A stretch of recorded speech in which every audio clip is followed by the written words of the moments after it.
written in the bill. So I don't know if We Her may Honor suspend, would Mr. President, like but- me to approach and try to explain, because I understand what Her Honor is trying to say. What I'm saying is it's not written in the bill.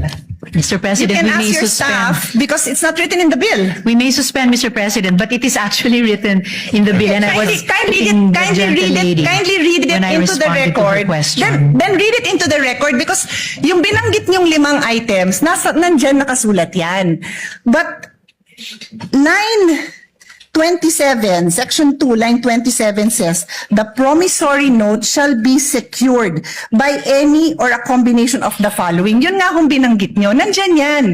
But it says a promissory note will be secured. My question was, paano mabubuhay ang mga ospital kung wala ng promissory note? Hindi nyo pwedeng ibato ito kasi ito sabi, the promissory note will be secured by the following. Perhaps Your Honor would like to make an amendment that says that in lieu of the promissory note, kasi yun ho ang sinasabi ninyo. Ang sinasabi ko, hindi nga ho nakasulat. So would you like to propose? Because we are happy to study and support.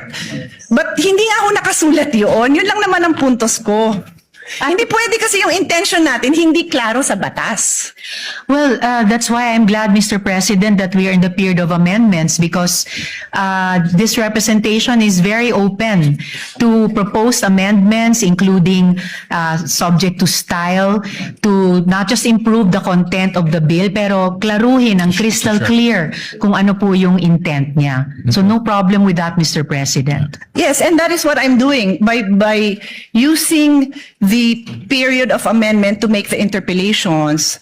I am making it known to the sponsor that what she is saying is not in the bill. So I believe if yun po ang intention ng sponsor, then kayo po ang isulat niyo po yun kasi kayo ang nagsabing yun yung gusto niyong gawin eh. Di kayo po ang magsulat nun, and we will be happy to review it kasi hindi ko po amendment yun. Ako yung nagtatanong kung ano ang gagawin ng ospital kung wala siyang promissory note. So sabi niyo ito. So tinatanong ko saan nakasulat yun.